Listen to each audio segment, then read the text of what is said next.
Sa ngalan ng Ama, ng Anak, at ng Espiritu Santo, Amen. sumayin niyo ang Panginoon. At sumayo rin. Mga kapatid, magkano ang buhay niyo? May binayad ba kayo para mabuhay dito sa mundo? Magkano ang inyong hininga? Alam natin na wala tayong binayad, wala tayong binigay para tayo'y umiral dito sa mundong ibabaw. Kaya nga sinasabi natin, ang buhay ay regalo. Pero paano mo tinatanaw ang utang na loob, itong pinagkaloob ng Diyos sa iyo? Pinasasalamatan mo ba siya? Pinupuri mo ba ang Diyos araw-araw? Aminin natin na minsan nabubuhay tayo na walang utang na loob. Madalas nakakalimutan natin siya at hindi natin sinusundan ang kanyang kagustuhan. Kaya naman minsan pa tayo magpakumbaba, hilingin natin muli ang kanyang awa para makita tayong karapat-dapat na makatanggap sa mga banal na misteryo. Inaamin ko Sa makapangyarihang Diyos at sa inyo mga kapatid, na lubha akong nagkasala sa isip, sa salita at sa gawa at sa aking pagkukulang.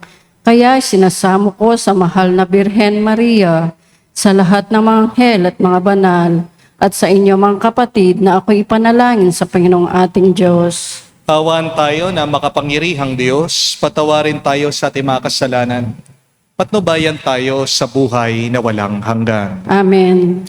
Panginoon, kaawaan mo kami. Panginoon, kaawaan mo kami. Kristo, kaawaan mo kami. Kristo, kaawaan mo kami. Panginoon, kaawaan mo kami. Panginoon, kaawaan mo kami. Manalangin tayo. Ama naming makapangyarihan, ang iyong paglingap ay di nagkukulang sa iyong pagsubaybay sa tanan. Niluluhog namin ang iyong pawiin, ang tanang kakapinsala sa amin. At iyon nawang panatilihin ang pakikinabang naming walang maliw. Sa pamagitan ni Jesucristo kasama ng Espiritu Santo, magpa sa walang hanggan. Amen.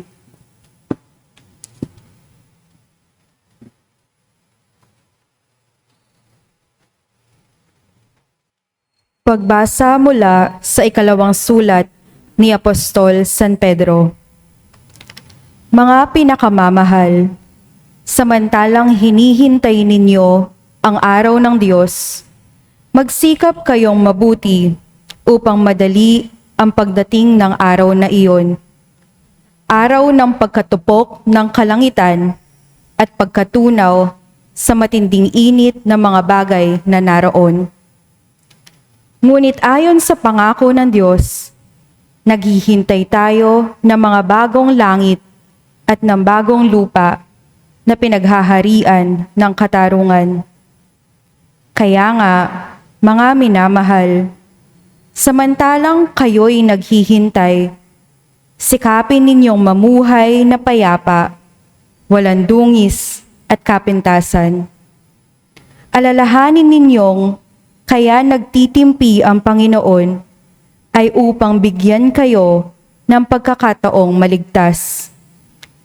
Ngayong ito'y alam na ninyo, mga kapatid, dapat kayong mag-ingat upang huwag kayong mailigaw ng mga taong walang matuwid na patakaran. Sa gayon, hindi kayo matitinag sa inyong mabuting kalagayan.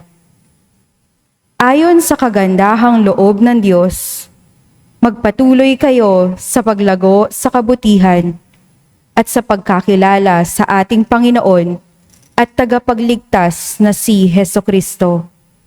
Sa Kanya ang kapurihan, ngayon at magpakailanman. Amen. Ang salita ng Diyos. Salamat sa Diyos. Poon, amin kang tahanan, noon, ngayon, at kailanman. Poon, amin kang tahanan noon, ngayon at kailanman. Wala pa ang mga bundok, hindi mo pa nilalalang, hindi mo pa nililikha itong buong daigdigan. Ikaw noon ay Diyos na, pagkat ika'y walang hanggan.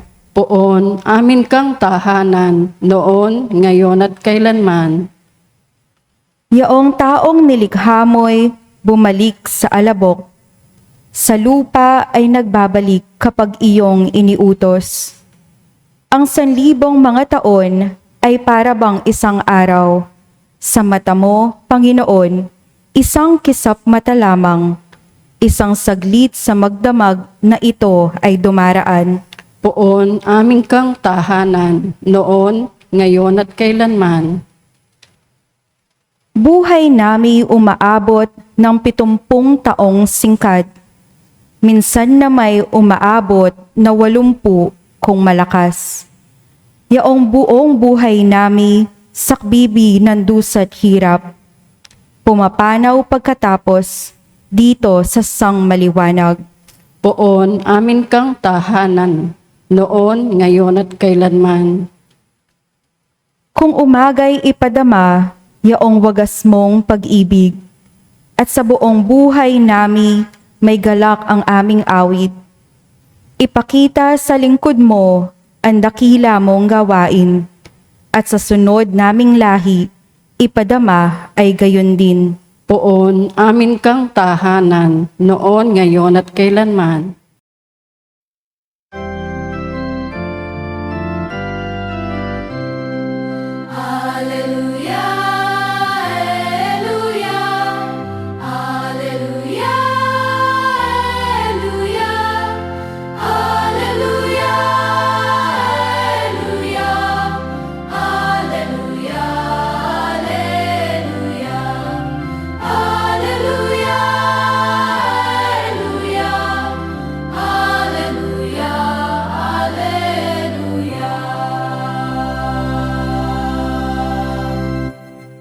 Diyos Ama ni Heso Kristo, kami ay liwanagan mo at tutugon kami sa iyo.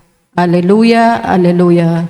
Sumainyo ang Panginoon. At sumanyo rin. Ang mabuting balita ng Panginoon ayon kay San Marcos. Papuri sa iyo, Panginoon.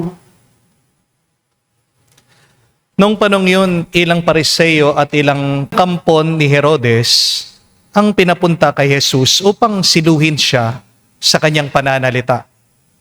Lumapit sila sa kanya at nagsabi, "Guro, nalalaman po namin kayo ay tapat at wala kayong pinapanigan, sapagkat pareho ang pagtingin ninyo sa lahat ng tao at tinuturo ninyo kung ano ang kalooban ng Diyos sa mga tao. Naaayon po ba sa kautusan ang pagbabayad ng buwis kay Cesar? Dapat ba kaming bumuwis o hindi?" Ngunit batid ni Jesus na sila'y nagkukunwari. Kaya't sinabi niya sa kanila, "Bakit ba ibig ninyo akong siluin? Bigyan niyo nga ako ng 1 denaryo. Titignan ko." At kanilang binigyan siya. "Kaninong larawan at pangalan ang nakaukit dito?" Tanong ni Jesus. "Sa Cesar po," tugon nila. Sinabi ni Jesus, "Ibigay ninyo kay Cesar ang kay Cesar at sa Diyos ang sa Diyos." At sila'y namangha sa Kanya. Mga kapatid, ang mabuting balita ng ating Panginoon. Pinupuri ka namin, Panginoong Heso Kristo. Magandang araw po muli sa inyong lahat. Magandang araw po, Father. Meron pong isang kwento tungkol sa isang lalaki. Isang araw po, pumunta po siya sa isang bar para uminom po ng alak. Nag-order po siya ng whiskey at lumabas po siya doon sa bar. Habang nakaupo po siya doon sa labas, meron pong isang madre ang napadaan at nakita po itong lalaki na umiinom. Nagalit po yung madre, sinermonan po itong lalaki. Sabi, "Hindi mo ba alam, ang alak ay galing sa demonyo? Masama yan. Sinisira mo hindi lang ang iyong katawan, kundi pati ang iyong isip at kaluluwa. Tigilan mo yan." Napataas po yung kilay nitong lalaki at nagtanong, "Sister, bakit nasabi mo naman na masama ang alak? Nakatikim ka na ba ng alak?" Tumigil po yung madre at sabi niya, "Hindi pa. Yung kasi yung tinuturo sa amin sa kumbento eh. Sabi po ng lalaki, "Sister, huwag ka munang maghusga hanggat hindi mo pa natitikman o nararanasan. Sige po, ibibili ko kayo ng alak." Sumagot po yung madre, sabi, "O sige, titikman ko. Pero pwede lagay mo yung alak sa tasa. Siyempre, baka makita ng mga tao umiinom ako ng alak sa baso. May skandalo sila. Nakikita nila ang isang madre umiinom ng alak." Pumayag po yung lalaki. Pumunta po siya, pumasok sa bar at nag-order. Sabi ng lalaki sa bartender, "Dalawa nga pong whiskey, pero yung isa po, pakilagay po sa tasa ha." Alam niyo yung bartender, galit na galit. Sabi, "Nandyan na naman yung madreng yan? Palagi na lang nagpapabili ng alak sa mga customer ko." Huli, lasengga pala yung madre. Pero may katotohanan, hindi po ba? Lahat tayo gusto natin ng libre. Amen? Amen. Aminin natin, marami po sa atin demanding, pero ayaw naman magbayad. Nakakatawa pa nga minsan, gusto natin lahat ng tao dapat magbayad. Pwera lang tayo. Minsan, kapag tinulungan mo yung iba, gusto mo, tumanaw sila ng utang na loob sa'yo. Kapag minahal mo ang iba, naghihintay ka na mahalin ka din nila. Ang masakit kasi, marami po mga tao ang marunong tumanggap, pero hindi naman sila marunong magsukli o magbayad. Yung bang tipong ikaw palagi yung nag-aalala para sa kanila, pero wala silang pakialam sa'yo, ikaw yung palaging present sa pangangailangan ng iba. Pero kapag ikaw na yung nangangailangan, wala sila. Di po ba? Yung bang palaging ikaw na lang. Kaya magandang itanong po sa ating sarili, marunong ba akong magsukli sa kabutihan ng iba? Marunong ba tayong tumanaw ng utang na loob? Dahil ang taong hindi marunong magbayad ay magnanakaw. Amen? Ang taong hindi marunong magsukli ng tama ay manloloko. At ang taong hindi marunong tumanaw ng utang na loob ay hindi po galing sa Diyos. Malinaw po ang ating ebanghelyo. Sino ang Diyos na ating sinasamba? Siya ay Diyos na marunong magbayad. Siya ay Diyos na marunong magkaloob. This is the God that we worship. We have a God who knows how to pay. Kahit naman ang Diyos, siyang may gawa ng lahat, binibigay pa rin niya ang nararapat. God is just. Narinig niyo po sa Ebanghelyo sa Mabuting Balita. Anong utos ng ating Panginoon? Give to Caesar what is to Caesar, but give to God what belongs to God. Hindi po sinabi ni Jesus na kasan niyo, dayain niyo, lamangan niyo sila. Ang inutos pa nga niya kay San Pedro, maalala niyo, na mangisda siya para makapagbayad ng buwis. Tingnan niyo po mga kapatid, hindi po mandaraya ang Diyos. Hindi switik ang Panginoon. Hindi abusado ang may kapal. Tapat at totoo ang ating Diyos. Amen? Tingnan niyo po mga kapatid, ang Diyos ay patas. Marunong siyang rumispeto. Marunong siyang magbalik. At dito din po tayo hinahamon ng Diyos. Maging makatarungan din naman tayo sa ating mga kapwa. Dahil ano po ang sinasabi ng unang pagbasa? Magkakaroon daw ng bagong langit, bagong mundo kapag tayo ay may katarungan. Our goal is not heaven. Our dream is a new earth and a new heaven. And there can only be a new heaven and earth when there is justice. Ang tanong, makatarungan ka ba? Kaya kung meron kang utang, magbayad ka ng tama. Amen? Kung meron kang pagkakamali, umamin ka. Kung meron tumulong sa iyo, marunong ka naman tumanaw ng utang na loob. Kung meron nagmahal sa iyo, huwag mong sayangin ang pagmamahal nila. Ang problema po kasi sa atin, minsan gusto natin sweldo, pero tinatamad naman tayo magtrabaho. Amen? Gusto natin agad ng promotion, pero palagi naman tayong late. Gusto natin ng magandang ani, Pero ayaw naman natin magtanim. Gusto natin ng healthy relationships. Pero ayaw natin mag-sorry. Ayaw natin magpatawad. Ayaw din naman natin magbigay ng oras sa ating mga minamahal. Minsan, gusto din natin ng blessing. Pero ayaw natin magsakripisyo. My dear friends, remember this. Grace is free. And yet, growth is costly. Ulitin ko po. Grace is free. And yet, growth is costly. Libre po ang pagmamahal ng Diyos.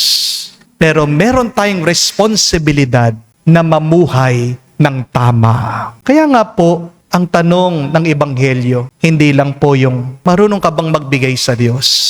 Ang talagang tanong, marunong ka bang magbigay ng nararapat? Kasi hindi naman lahat na nagbibigay ng tama, nagbibigay ng nararapat. Amen? Dahil ang tunay na kabanalan, hindi lang naman po nakikita sa haba ng dasal. Ang tunay na kabanalan ay pagiging responsable din, pagiging tapat at yung marunong kang magbayad ng tama. Amen? Meron pong isang kwento tungkol po sa isang mayamang lalaki. Kumuha po siya ng musikero para tumugtog po sa kasal ng anak niya. Pagkatapos po mag-perform nitong musikero, sinabihan po siya ng mayaman, "Salamat ha, ang saya namin." Pero hindi po binayaran ng tama yung musikero. Mayaman nga, kuripot itong mayaman. Habang pong pauwi yung musikero, umiiyak po siya dahil wala po siyang pambili ng pagkain para sa anak niya. Mga kapatid, tandaan niya po ito. Kapag hindi mo binabayaran ang tao ng tama, hindi naman pera lang ang kinukuha mo sa kanya eh. Kinukuha mo din ang dignidad niya. Tandaan niya po yan. At kapag sinaktan mo ang iyong kapwa, mahirap para sa Diyos na pagpalain ka. Gusto mo ba na mas maraming blessing? Simple lang, magbayad ka ng husto. Magbayad ka ng tama. Tumanaw ka ng utang na loob. Amen? Tandaan niyo po, hindi naman natin pagmamay-ari ang buhay na ito eh. Bakit mo inaangkin? Lahat ng meron ka, galing sa Diyos. At pasalamat ka na ba sa Kanya? Kung gusto mong purihin ng Diyos sa Kanyang kabutihan, kung gusto mong tumanaw na utang na loob sa Kanya, simple lang, huwag kang madamot. Huwag kang manloloko. Magbayad ka ng husto at maging biyaya ka sa iba. Amen? Ito po ang magandang pagtanaw ng utang na loob sa Diyos. At dito mag-uumpisa na aapaw ang iyong pagpapala, hindi kakaunti, kundi sobra-sobra. Amen. Tumayo po tayo, alay po natin sa Diyos ang ating mga dasal at panalangin. At ating sabihin, Panginoon, dinggin mo kami. Panginoon, dinggin mo kami, ang mga pinuno at miyembro ng simbahan, naway maging makatotohanan sa kanilang tungkulin na maging mga propetang saksi laban sa mga di makataong krimen at kawalang katarungan. Manalangin tayo sa Panginoon. Panginoon, dinggin mo kami. Ang mga pinuno ng gobyerno, naway makatarungang gamitin ang mga bagay na para kay Cesar. Manalangin tayo sa Panginoon. Panginoon, dinggin mo kami. Ang mga pinuno at mamamayan ng komunidad, naway magkaroon ng kamulatang ukol sa kanilang tungkulin bilang mga taong dapat na magbayad ng buwis at mga taong dapat makilahok ng malinis sa pagboto sa eleksyon. Manalangin tayo sa Panginoon. Panginoon, dinggin mo kami. Sa katahimikan po ng ating puso, banggitin natin, sabihin natin sa Diyos ang ating mga personal na pangangailangan. Panginoon, ng kasaysayan, nilalagay namin sa iyong pagkalinga ang aming mga kahilingan. Nalalaman namin na ang lahat ng mga tao, panahon at pangyayari ay napapaloob sa iyong kalooban.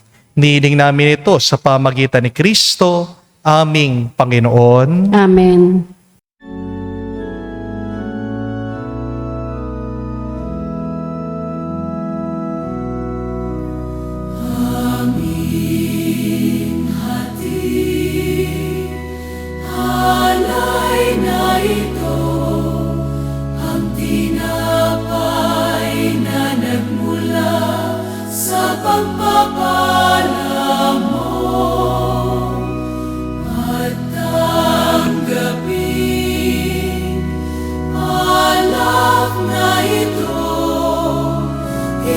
aming inihain sa'yo.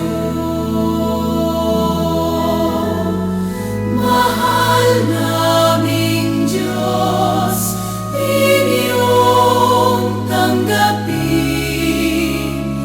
ang munting alay mula sa amin. Buong puso namin hihintayin, pagpapala na aming hiling. Pagpapala na aming hiling. Manalangin kayo mga kapatid, para ang ating mga paghahain ay kalugdan ng Diyos amang makapangyarihan. Tanggapin nawa ng Panginoon itong paghahain sa iyong mga kamay, sa kapurihan niya at sa karangalan at sa ating kapakinabangan at sa buong sambayanan niyang banal. Ama naming lumika, sa iyong katapatan kami nagtitiwala.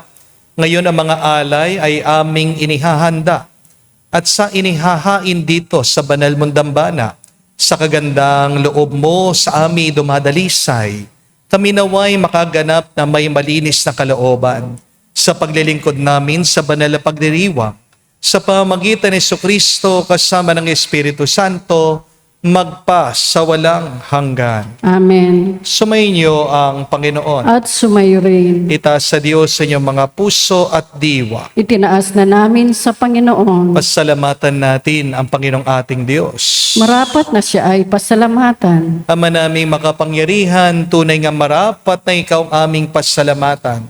Nasa iyong aming buhay, pagkilos at pag-iral. Sa pamumuhay namin araw-araw, tinatamasa namin ang iyong pagmamahal. Sa pag-ibig mo pinunla sa sangkatauhan. Ang Espiritu Santo, unang aning bigay ng anak mong naglagak sa amin ng katiyakan, nakalaang mabuhay kami sa piling mo kailanman. Kaya kaisa na mga anghel nagsisiawit ang papuri sa iyo, nang walang humpay sa kalangitan.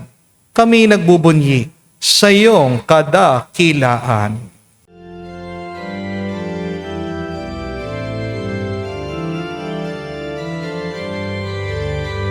Santo, Santo, Santo, Panginoong Diyos ng mga hukbo, napupuno ang langit at lupa ng kadakilaan mo.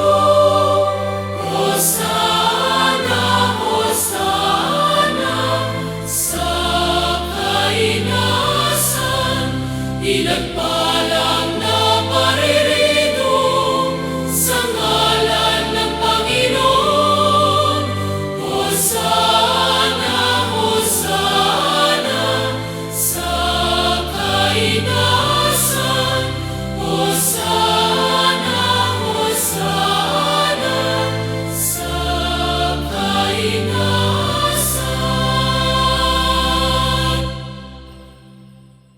Ama naming banal, ikaw ang bukal ng tanang kabanalan.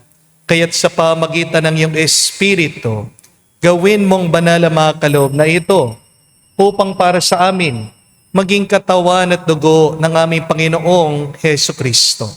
Bago niya pinagtiis ang kusang loob na maging handog, hinawakan niyang tinapay, pinasalamatan kanya, pinaghati-hati niya iyon, inabot sa kanyang malagad at sinabi, "Tanggapin ninyong lahat ito at kanin.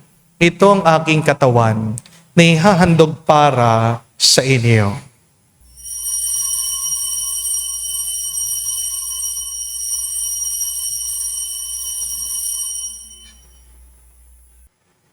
Gayon din naman na matapos ang hapunan, hinawakan niyang kalis. Muli kanyang pinasalamatan. Inabot niya ang kalis sa kanyang malagad at sinabi, "Tanggapin ninyong lahat ito at inumin. Ito ang kalis ng aking dugo, ng bago at walang hanggang tipan. Ang aking dugo na ibubuhos para sa inyo at para sa lahat, sa pagpapatawad ng mga kasalanan. Gawin ninyo ito sa pag-aalaala sa akin."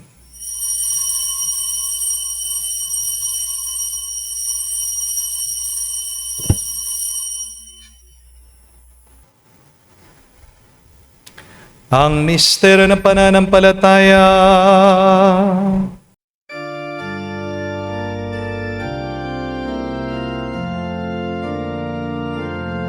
Si Kristo ay namatay, si Kristo ay nabuhay, si Kristo ay babalik sa wakas, sa wakas, sa wakas ng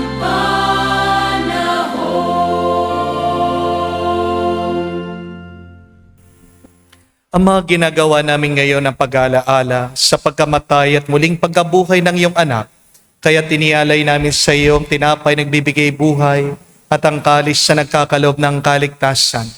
Kami nagpapasalamat dahil kami iyong minarapat na tumayo sa harap mo para maglingkod sa iyo.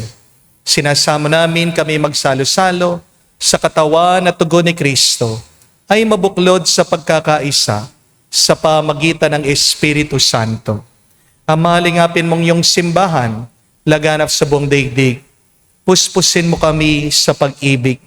Kaisa ni Leon ang aming Santo Papa, si Florentino aming Arsobispo at ng Tanang Kaparian. Alalahanin mo rin ang aming mga kapatid na nahimlay, na may pag-asang sila'y muling mabubuhay. Gayon din naman lahat ng mga pumanaw, kawan mo't sila't patuloyin sa iyong kaliwanagan. Kawan mo't pagindapatin kaming lahat, makasalo sa iyong buhay na walang wakas. Kaisa na mahal na Birhen Maria, Ina ng Diyos. Kaisa ni San Jose ang kanyang maluwalhating esposo. Kaisa na mga apostol at lahat ng mga banal na namuhay dito sa daigdig na kalugod-lugod sa iyo. May pagdiwang nawa namin ang pagpupuri sa ikararangal mo sa pamagitan ng iyong anak, aming Panginoong Jesucristo. Sa pamamagitan ni Kristo, kasama niya at sa Kanya, ang lahat ng parangal at papuri ay sa iyo, Diyos Ama, makapangyarihan, kasama ng Espiritu Santo, magpasawalang hanggan. Amen. Amen. Amen. Amen. Amen. Amen. Sa nakagaling na utos sa turo ni Jesus sa Panginoon natin na Diyos, ipahayag natin ang lakas, loob.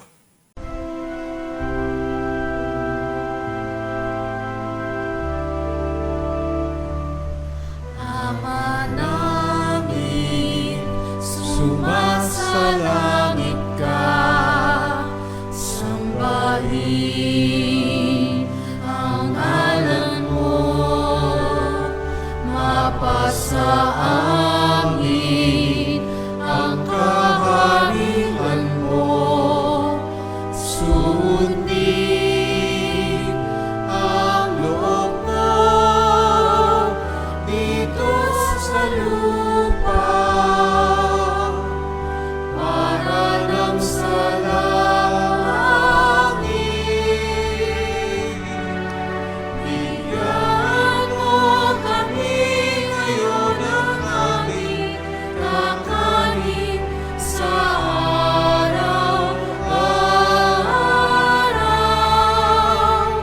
at patawarin mo kami sa aming mga sala, para nang magpapatawad namin sa nagkakasala sa amin. At huwag mo kaming ipahintulot sa tukso, at iadya mo kami sa lahat ng masama. Hinihiling namin kami adya sa lahat na masama, pagkalooban ng kapayapaan araw-araw, maligtas sa kasalanan, Ilayo sa lahat ng kapahamakan, samantalang aming pinanabikan ang dakilang araw ng pagpapahayag ng tagapagligtas naming si Heso Kristo. Sapagkat iyo ang kaharihan at ang kapangyarihan at ang kapurihan magpakailanman. Amen. Panginoong Heso Kristo, sinabi mo sa mga apostol, kapayapaan ang iniiwan ko sa inyo. Ang aking kapayapaan binibigay ko sa inyo. Tungayan mong aming pananampalataya at huwag ang aming pagkakasala.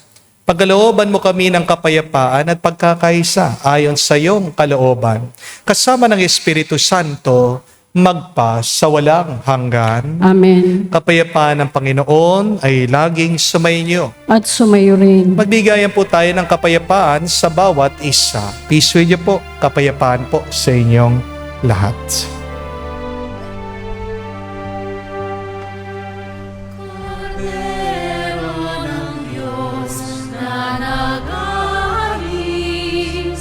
ng mga kasalanan ng sanlibutan, maawa ka sa amin. Maawa ka sa amin. Cordero ng Diyos na nag-aalis ng mga kasalanan ng sanlibutan, maawa ka sa amin. Maawa ka sa amin. Cordero ng Diyos na nag-aalis ng mga kasalanan ng sanlibutan, ipagkaloob mo sa amin ang kapayapaan. Mga kapatid, naririto ang ating Panginoong Jesucristo, ang Kordero ng Diyos. Siya nag-aalis sa mga kasalanan ng sanlibutan. Mapalad tayong lumalapit sa piging ng Kordero. Panginoon, hindi ako karapat-dapat na magpatuloy sa iyo, ngunit sa isang salita mo lamang ay gagaling na ako.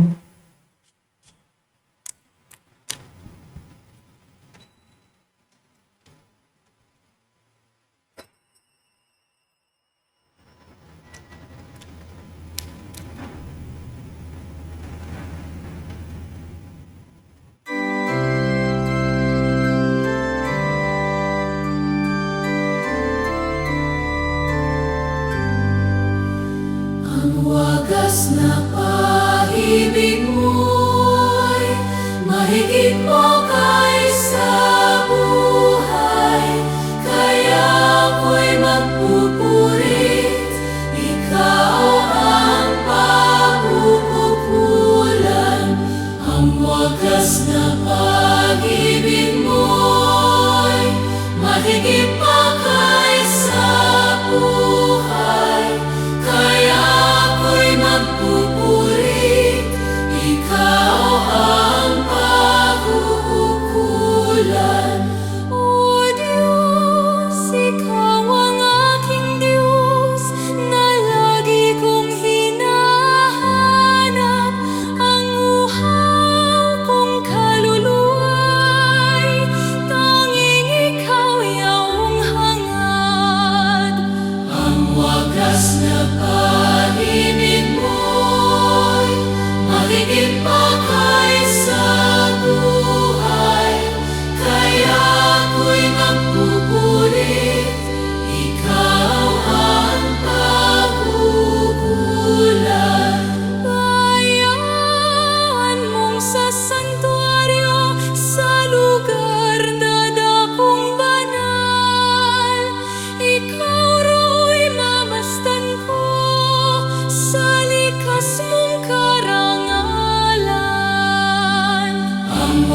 Manalangin tayo.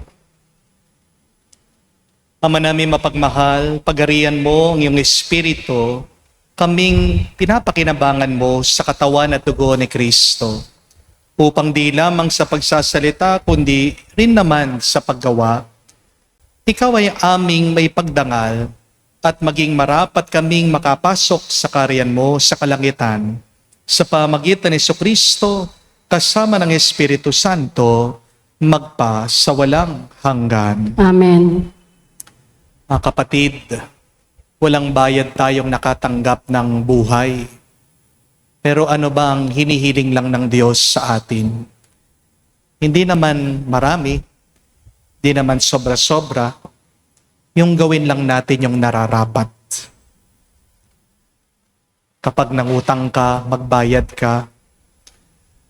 Kapag merong gumawa ng mabuti sa iyo, tanawin mo ng utang na loob. Huwag kang magsisinungaling, huwag kang maninira.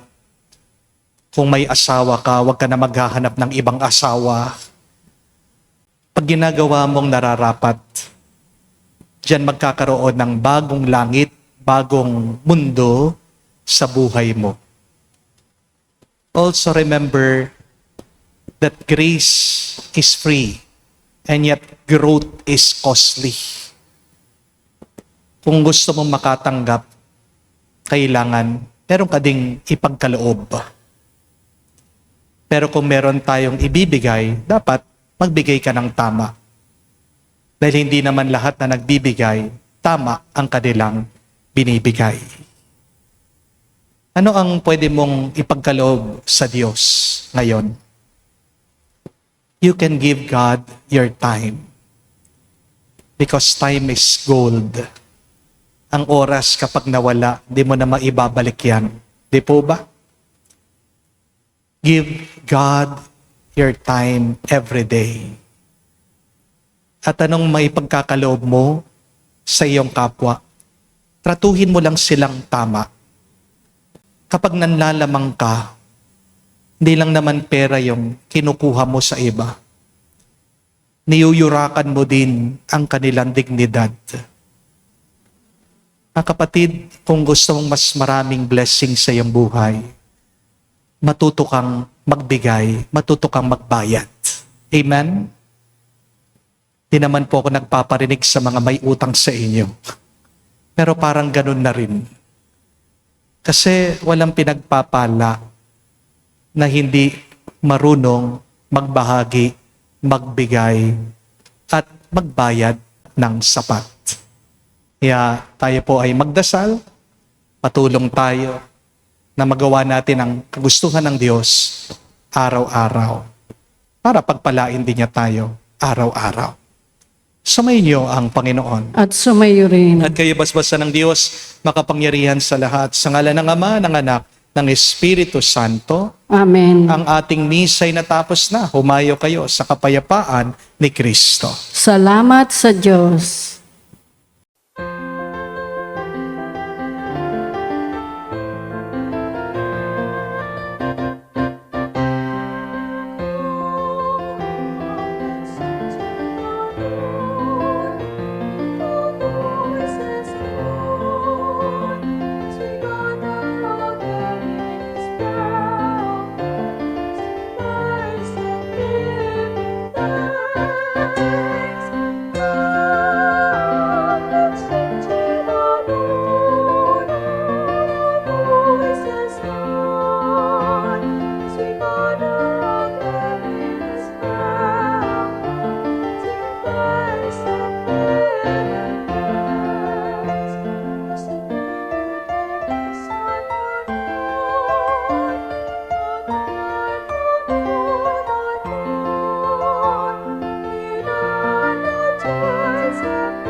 sakit.